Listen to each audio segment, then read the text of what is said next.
Olá pessoal do sexto ano, tudo bem? Estamos aqui de volta com a nossa revisão do nosso conteúdo do segundo bimestre para a nossa P1 do segundo bimestre. Então não vamos perder tempo não e vamos direto para a nossa revisão.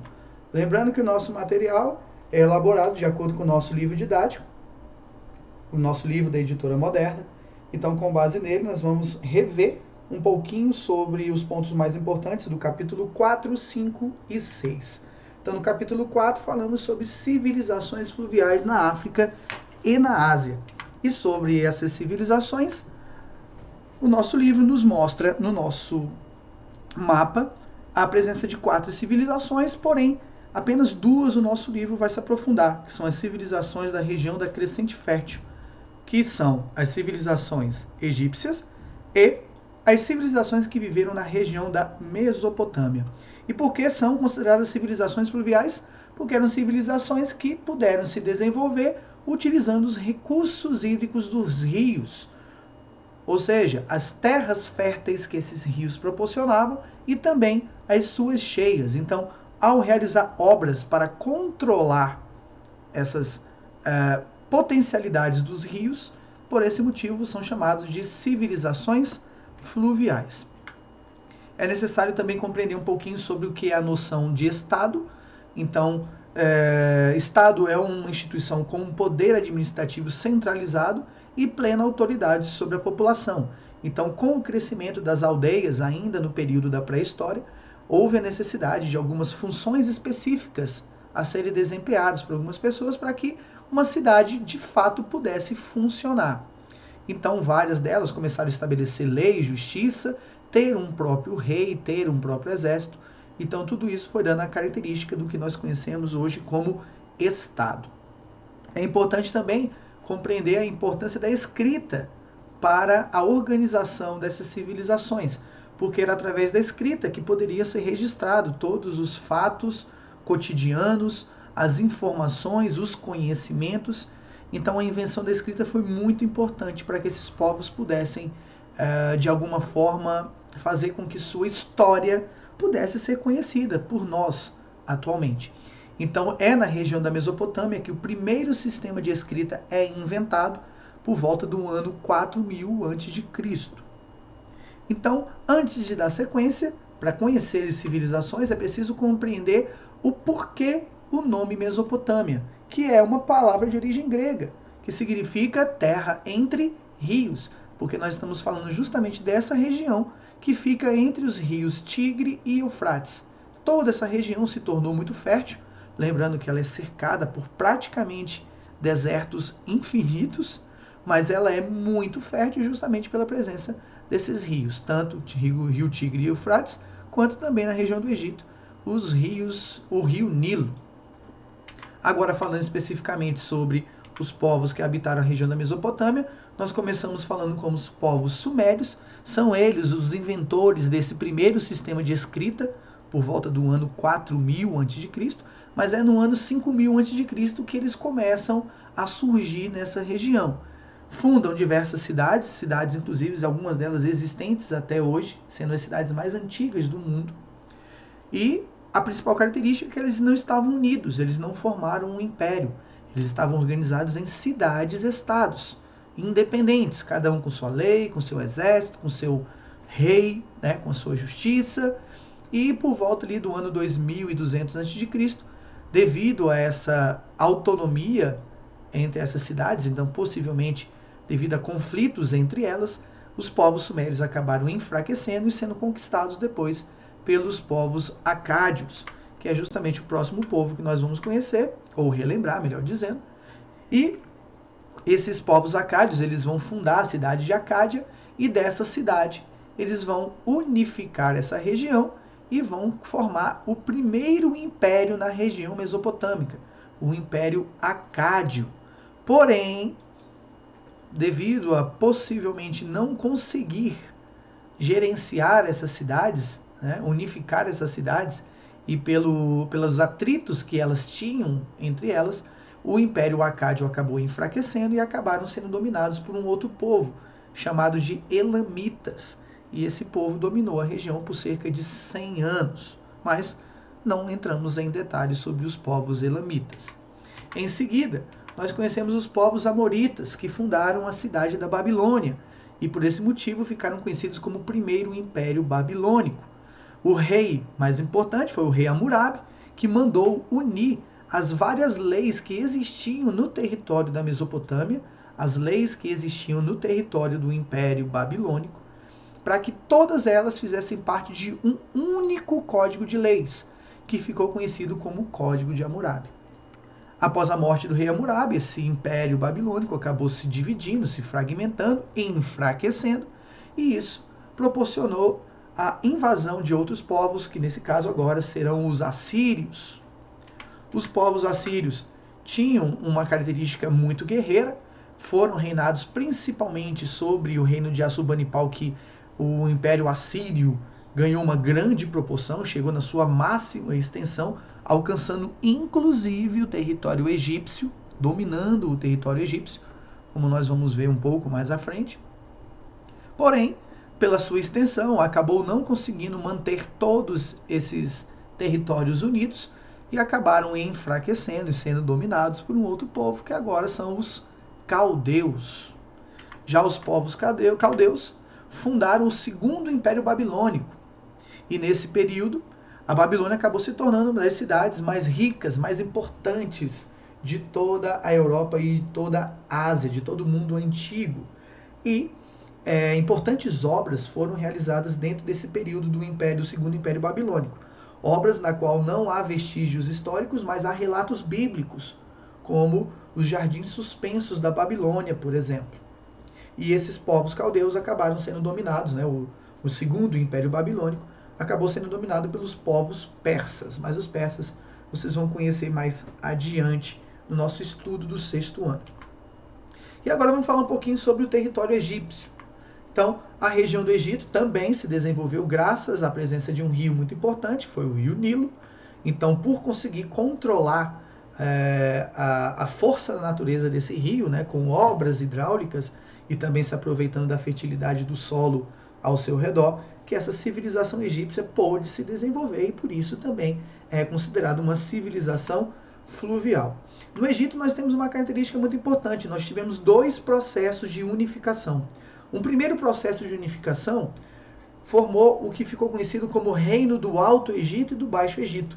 Ao longo do rio Nilo, várias cidades-estados independentes, que no Egito eram chamados de nomos, e que o seu líder não era chamado de rei, mas sim de nomarca, essas várias cidades-estados, esses vários nomos, acabaram se unindo e formando assim 2 grupos. Um grupo que vai ficar conhecido como Reino do Baixo Egito, porque eles estão num território, num terreno que tem uma altitude mais baixa, está mais próximo ao nível do mar, e mais ao sul, próximo à nascente do rio Nilo, um território muito mais elevado, muito de maior altitude. Eles vão se unir, esses nomos vão formar o Reino do Alto Egito. Então nós teremos os nomarcas do Alto Egito e do Baixo Egito, conforme vocês vejam aqui, ó, a coroa desses líderes. Mas a segunda unificação na região do Egito vai formar o que nós ficamos conhecendo como o Império Egípcio. E é desse Império Egípcio que nós temos filmes, nós temos livros, nós temos histórias, jogos de videogame, entre outras coisas. E esse segundo Império Egípcio é justamente a união do Alto Egito e do Baixo Egito, formando esse Império Egípcio. Então nós temos aqui a união dessas coroas. E agora esse líder passa a se chamar Faraó. Tudo no Egito vai ter nomes diferentes, inclusive nesse sentido. E esse Império Egípcio vai ter diversos momentos em que terá controle sobre suas terras e suas terras dominadas por outros povos. Como nós vimos, como eu citei anteriormente, os próprios povos assírios, que acabaram também dominando essa região do Egito. E dessa forma o Império Egípcio foi vivendo sob o domínio de outros povos e às vezes também podendo se governar de acordo com sua capacidade de domínio da região.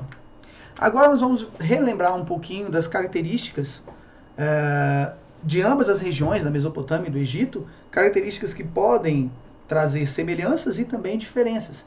Então, por exemplo, uma semelhança que eles têm é na crença em vários deuses, no politeísmo.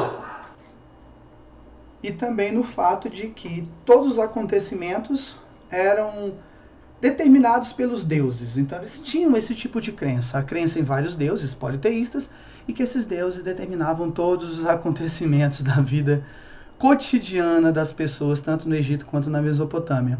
Porém, há uma diferença na forma como eles como eles viam o seu líder, né, o rei e o faraó egípcio.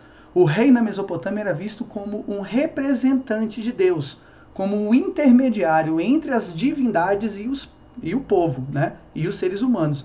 Já no Egito, o faraó, ele era considerado o próprio Deus encarnado, e não um representante, ele era o próprio Deus em corpo humano.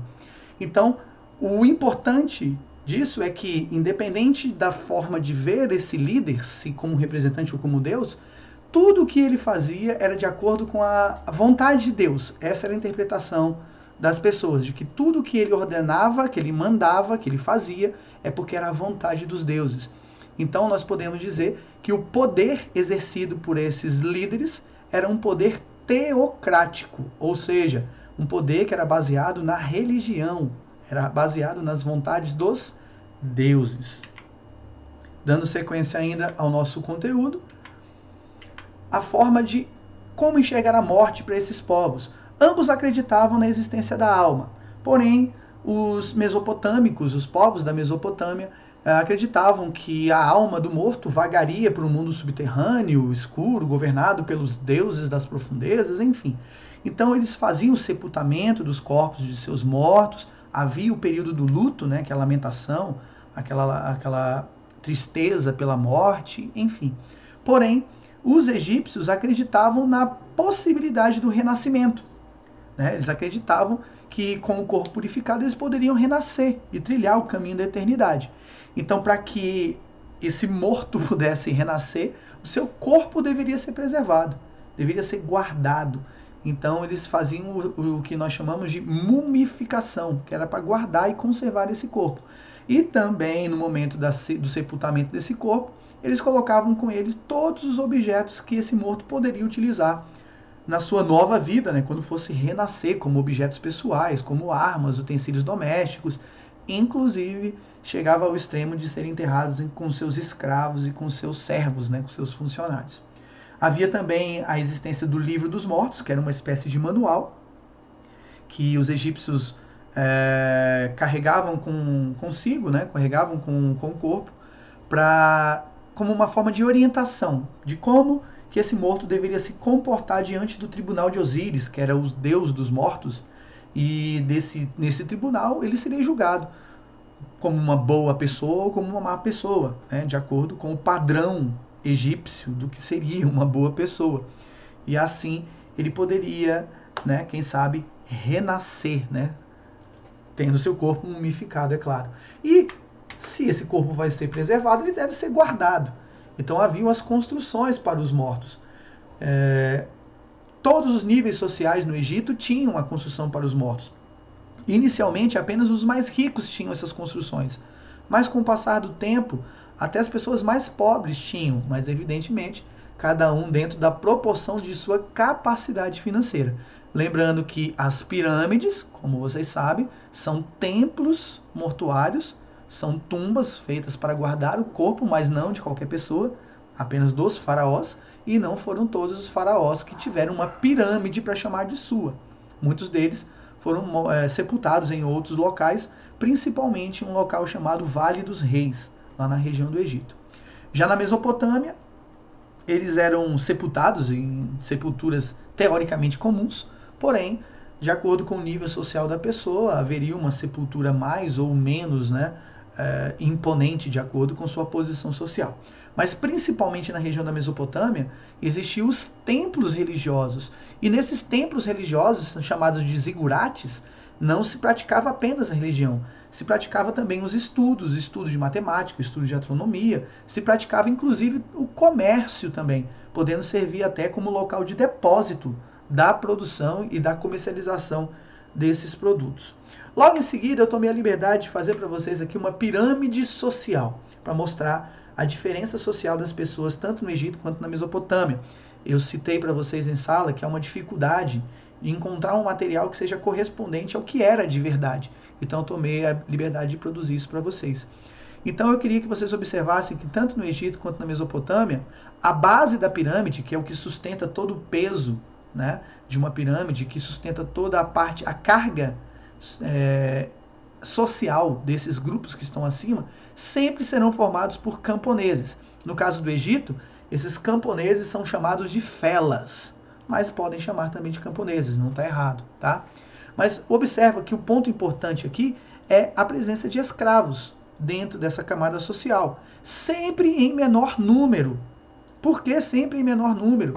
Porque a escravidão não era algo tão comum. Não havia muitos escravos. E os poucos escravos que existiam eram escravos porque eram prisioneiros de guerra, porque possuíam dívidas, porque eram condenados por crimes, enfim. Então não eram muitas pessoas que eram escravizadas nesse período da história. Mas o comum a eles é justamente isso, a presença de camponeses e escravos na base dessa pirâmide social. No nível superior, lá na ponta da pirâmide, como a posição mais importante, vai estar o faraó e o rei, né, para cada um deles aqui, e os seus familiares. Agora, no nível intermediário, na Mesopotâmia, nós temos a nobreza e os sacerdotes. E entre essas duas camadas, de camponeses, nobreza e sacerdotes, estariam comerciantes também, artesãos. Já no Egito não, havia uma separação muito bem clara. Então, entre esses comerciantes e militares, eles já têm uma classe social diferenciada, justamente por sua importância na região do Egito. Fica muito bem claro também aqui, dentro dessa pirâmide do Egito, a pirâmide social, que existem o trabalho dos camponeses como a principal força de trabalho, tá? Justamente por serem a base dessas pirâmides aqui. E o trabalho escravo ainda está presente, mas em menor número devido ao número de escravos que correspondia a essas civilizações. Bom, aqui foi um grande resumo sobre o capítulo 4, vamos agora falar um pouquinho sobre o capítulo 5, Sociedade, Economia e Cultura dos povos nativos americanos, ou povos pré-colombianos, que nós chamamos, né? São os povos que existiam na América antes da chegada de Cristóvão Colombo. Então a região da Mesoamérica, que é a região que hoje corresponde ao México e grande parte da América Central, eles tiveram a presença de diversas civilizações, principalmente civilizações que eram hierarquizadas, ou seja, que tinham essa divisão social, igual eu mostrei anteriormente para vocês aqui, ó. O nível de importância social, isso aqui é uma hierarquia, quem é mais importante para quem é menos importante. Então, na região da Mesoamérica também existia essa diferenciação social. E nós vamos falar um pouquinho sobre os olmecas, toltecas, entre outros. Começando pelos olmecas, que foram um dos primeiros povos que habitaram essa região da Mesoamérica, território mexicano e América Central hoje, né? Região da Guatemala, aqui na América Central. Eram povos que estavam organizados em cidades-estados independentes, tá? Não formaram um império, foram responsáveis por a criação de primeiro sistema de escrita aqui dos povos americanos e também formação dos calendários. E uma coisa muito importante que vocês vão compreender entre elas é o fato dos historiadores, arqueólogos, não saberem ao certo o motivo do desaparecimento dessas civilizações, porque documentos não foram encontrados que pudessem deixar de forma clara as motivações. Mas grande parte da comunidade científica acredita que guerras e mudanças climáticas possam ter causado o desaparecimento de várias dessas sociedades, e os olmecas é uma delas. Os próximos são a civilização de Teotihuacan, que foi uma cidade que se formou ali na região da Mesoamérica, que surgiu devido à união de várias aldeias, né? Então, ele foi formado por diferentes grupos ali na região da Mesoamérica. Chegou a ter cerca de 150 mil pessoas, tá? Era uma cidade muito bem organizada, muito bem planificada, e parte da sua população acabou migrando para outras regiões, já ali por volta do século VII, século VIII, devido a fatores ainda desconhecidos dos historiadores, mas vamos concluir que guerras e condições climáticas possam ter contribuído para isso. Logo depois nós temos os toltecas, que também eram povos nômades, na verdade até seminômades poderíamos classificar, que se deslocaram para a região sul da América, da região da Mesoamérica, se estabelecendo ali na região do México, no Golfo do México. Chegou a ter cerca de 50 mil pessoas, né, dentro do seu auge, e da mesma forma não temos ainda uma exatidão do porquê essa civilização desapareceu, né? Mas possivelmente invasões também, né, e períodos de seca possam ter contribuído para isso. E por fim, nós vamos começar sobre os maias, que foi uma das civilizações que mais se destacaram aqui na região, nas civilizações pré-colombianas, né, que são os maias, astecas e incas. Então os maias ocupavam a península de Yucatán, região lá do México, né, próximo ao Golfo do México, próximo a Guatemala, Belize. Eram cidades-estados, estavam organizados em cidades-estados, ou seja, não formaram um império. E vamos dizer assim que não desapareceram, mas as cidades-estados maias acabaram sendo abandonadas com o passar do tempo. E grande parte dessa civilização ainda existe, mas não mais como povos maias, né?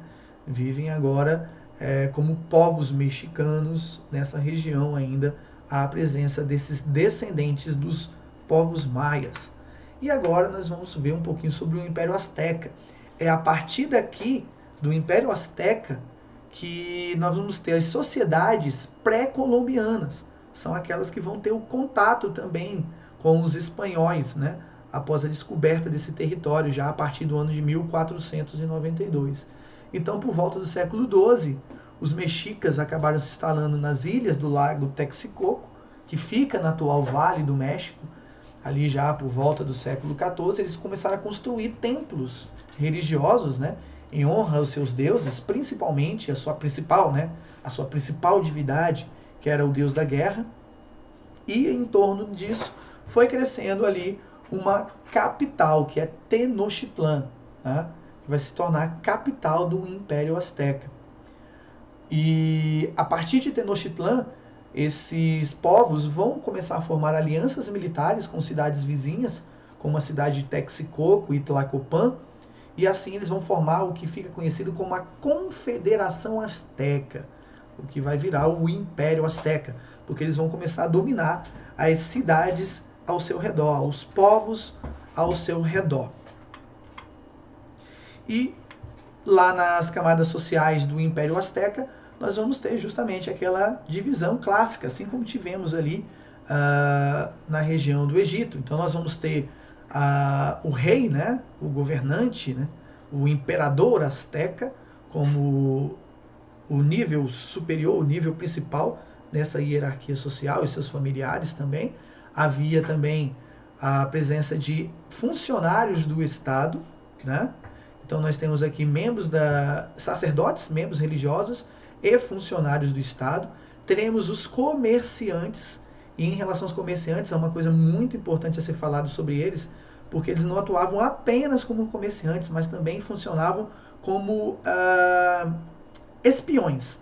Eles levavam e traziam informações ao imperador sobre as várias cidades ao redor do Império Azteca. Cidades que o imperador queria dominar ou cidades que ele já dominava. Então, como os comerciantes tinham livre acesso a essas cidades, eles traziam e levavam informações para o imperador azteca. E na base dessa sociedade, os camponeses, fazendo toda a parte do trabalho pesado e, evidentemente, sendo a maioria da população. Continuando ainda nessas civilizações pré-colombianas, a gente desce um pouquinho mais agora, saindo da região da Mesoamérica, indo agora para a região andina, tá? Que é a região aqui na América do Sul que fica na costa do Oceano Pacífico, onde nós temos a Cordilheira dos Andes.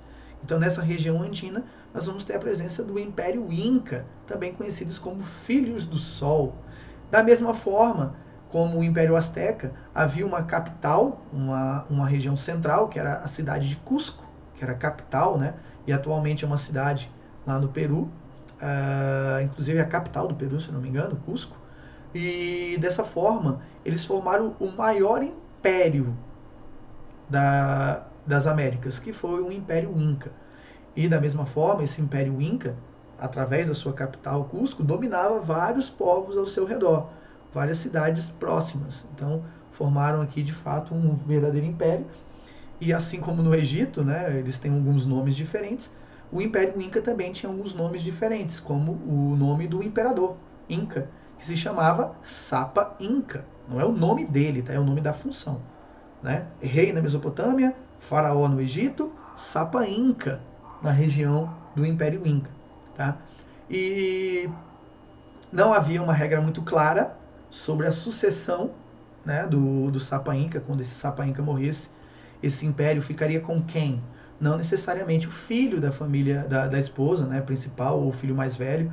Na verdade, os seus herdeiros deveriam disputar esse trono. Né? Aquele que tivesse mais influência e apoio da nobreza inca se tornaria o novo Sapa Inca. Porém, essa disputa acaba enfraquecendo o Império Inca. Então, quando vocês estiverem lá no 7º ano, vocês vão conhecer os motivos pelo qual esses dois impérios desapareceram, o Império Azteca e o Império Inca, e vocês vão ver que essa disputa pelo poder no Império Inca, para quem ia se tornar o Sapa Inca, contribuiu para o enfraquecimento do Império Inca. E agora a gente vai para o nosso capítulo 6, as origens da Antiguidade Clássica. Falar um pouquinho sobre Roma e sobre Grécia. Então, é importante compreender que a nossa origem, da nossa cultura, é uma cultura baseada muito no que nós conhecemos como cultura clássica, ou antiguidade clássica, que é justamente a cultura grega e a cultura romana. Então, nós temos muita influência dessas civilizações. Então, por isso, chamamos como antiguidade clássica, ou civilizações da antiguidade clássica, ou até mesmo cultura clássica. A primeira que nós vamos ver são os gregos, né? Que inicialmente não se chamam de gregos. Vocês vão compreender logo aqui ao longo desse resumo. Tá? Então, começamos pela civilização cretense. Só fazendo uma observação, é muito parecido com o que vocês viram na Mesopotâmia. É a presença de um povo que vai dominar um outro povo e assim por diante. Né?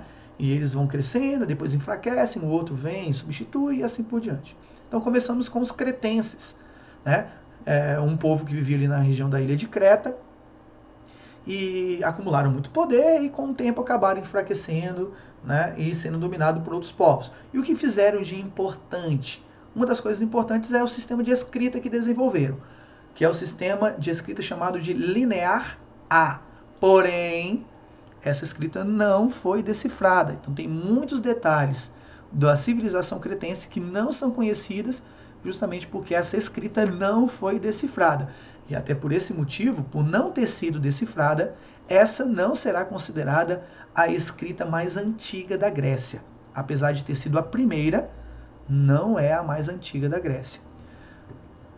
E aqui, como a gente fala, né, os motivos pelo qual esse povo acaba entrando em declínio e desaparecendo, foi justamente uma provável causa ambiental que fragilizou esses povos e promoveram a invasão da ilha pelos povos aqueus. Da mesma forma, como a gente viu anteriormente na região da América, a falta de documentos não deixa um 100% de certeza sobre os motivos do porquê essa civilização acabou enfraquecendo e sendo dominada.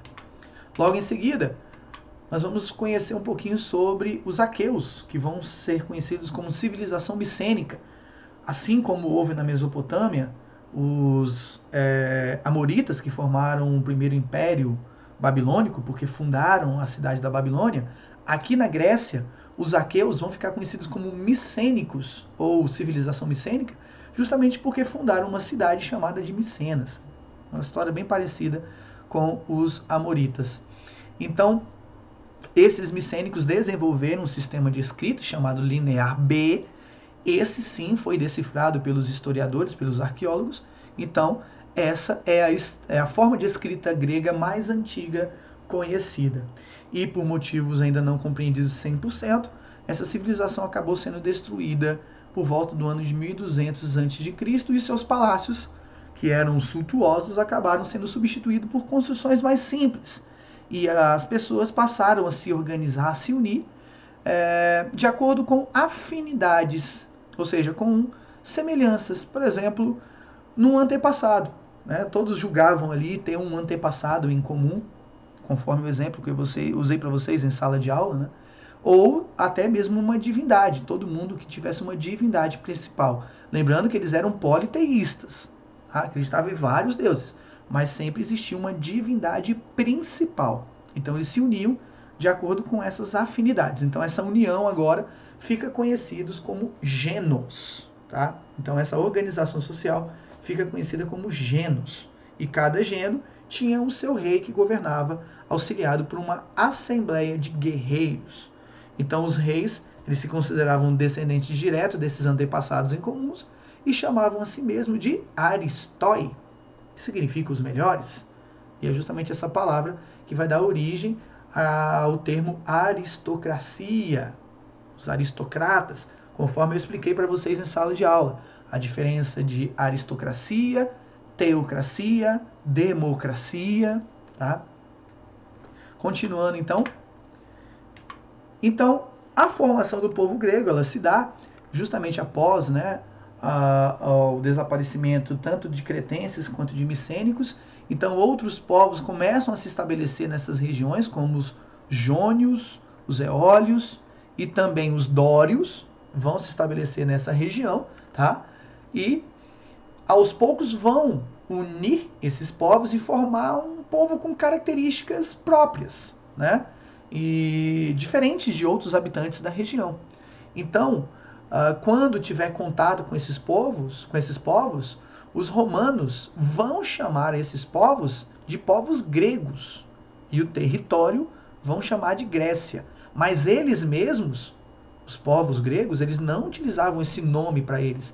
Eles se chamavam de helenos e o território em que eles viviam eles chamavam de Hélade, tá? Então esse nome Grécia é um nome de origem romana, porque foi o romano que deu esses nomes a ele, e é por esse nome que nós os conhecemos. A polis grega, então, aquela forma de organização de genos, ele acabou não se tornando mais suficiente porque houve um crescimento da população. E o território grego, ele é muito montanhoso. Então há poucas áreas úteis para a plantação, para a agricultura e para uma expansão da população, porque não adianta só crescer o número da população, tem que ter condições também de sustentar essa população, ter local para plantação, daí por diante. Então esse sistema de organização em genos acabou sendo esquecido, deixando para trás, se modificando e se tornando o que fica conhecido como as polis. Tá? Então vão surgir importantes polis, como a polis de Esparta, a polis de Atenas, entre outros. Tá?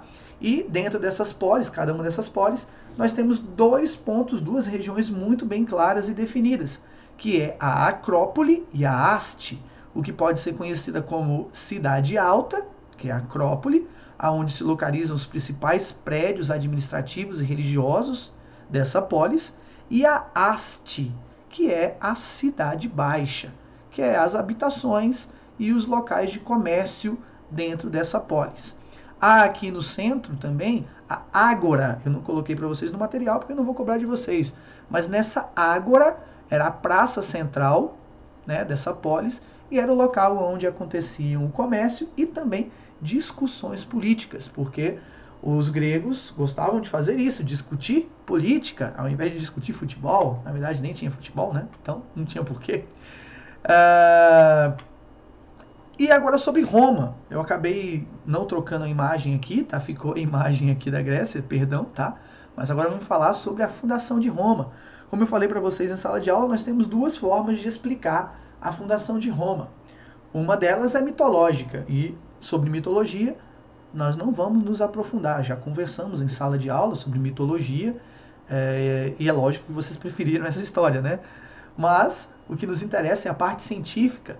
Então, a fundação de Roma se deu justamente pelos povos itálicos, né, que eram formados entre vários povos, como úbrios, latinos, samnitas, sabinos, e esses povos foram formando, foram unindo, né, as aldeias foram crescendo e acabaram se unindo, e dessa união dessas aldeias acabou formando um único grupo, uma única cidade, que passou a se chamar de Roma, tendo como primeiro rei Rômulo, evidentemente. Mas lembrando que sobre Rômulo, né, tem também a parte mitológica. Então, mas o fato é que o primeiro rei de Roma foi Rômulo. Agora, se houve ou não a mitologia, só Deus saberá, né? E continuando então, por volta ali já do ano de 1616 a.C., essa cidade de Roma acabou sendo dominada pelos povos que viviam mais ao norte, que eram os etruscos. E esses etruscos acabaram também estimulando o comércio, interagindo com a cultura desses povos itálicos e misturando grande parte dessa cultura de Roma. Porém, esses povos romanos não gostavam muito disso não, tá? Esses povos romanos, os originais, né, os itálicos, não gostavam da presença dos etruscos na região, do domínio etrusco. Isso vai ser até um motivador para que esses etruscos sejam expulsos de Roma. Continuando ainda no nosso material. Então, segundo a tradição, a Roma teria tido 7 reis, sendo Rômulo, né, o primeiro deles. E, como eu falei para vocês anteriormente, não havia um gosto peculiar, né, sobre os etruscos liderando Roma. Mas nessa primeira fase romana, porque são 3 fases romanas, né, que é a monarquia, a república e o império. Então, nessa primeira fase, que é a monarquia romana, nós vamos ter a liderança desses etruscos, inclusive os últimos reis dessa monarquia serão de origem etrusca, serão de povos etruscos, tá? E dentro dessa monarquia romana, nós teremos a principal característica, que é a classificação social, a divisão social em 3 grupos: os patrícios, os plebeus e os clientes. Então, patrícios eram aqueles mais nobres, né? Eles se diziam ser os descendentes dos primeiros povoadores de Roma. Eram indivíduos ricos, proprietários de grandes áreas rurais, formavam aristocracia, só eles poderiam atuar na política, daí por diante. Então, patrícios tinham todos os direitos e todas as regalias e toda a riqueza. Tínhamos abaixo deles os plebeus, que formavam evidentemente a maior parte da população. Eram livres, donos de grandes fortunas, alguns deles, mas, como eu falo para vocês, nós falamos em sala de aula, uma vez patrício, sempre patrício, uma vez plebeu, sempre plebeu. Um plebeu, ele poderia ser a pessoa mais rica do mundo, mas se ele nasceu plebeu, ele morre plebeu. Eu até brinco com vocês, né? Uma vez plebeu, sempre plebeu, uma vez Flamengo, sempre Flamengo. Apesar de eu não ser flamenguista, tá? Mas é só para que vocês não esqueçam que não havia mudança social. Então, um plebeu poderia ficar super rico, continuaria sendo plebeu. Um patrício poderia ficar pobre, mas seria sempre patrício. E os clientes? Eles eram plebeus também, só que eles eram plebeus mais pobres ainda. E devido a essa condição, eles acabavam se tornando clientes das famílias patrícias. O que é cliente? Eles dependiam de tudo da família patrícia. Dependia da terra para trabalhar, dependia da comida para se alimentar, dependia da proteção, dependia do abrigo. E, em troca, eles deveriam ser leais a esses patrícios e deveriam também prestar serviços. Então, era praticamente uma escravidão, tá? Então, havia também escravos, propriamente ditos, mas nem chegavam a formar um grupo social, porque eram realmente um grupo muito pequeno, assim como também foi lá na região da Mesopotâmia e no Egito, como nós falamos anteriormente aí, tá? Bom, galera, então esse aqui é o nosso resumo. Então, acredito que eu possa ajudar vocês a terem uma tranquilidade na avaliação de vocês. E a gente se vê em sala de aula. Um abraço a todos, muito obrigado e se cuidem. Tchau, tchau.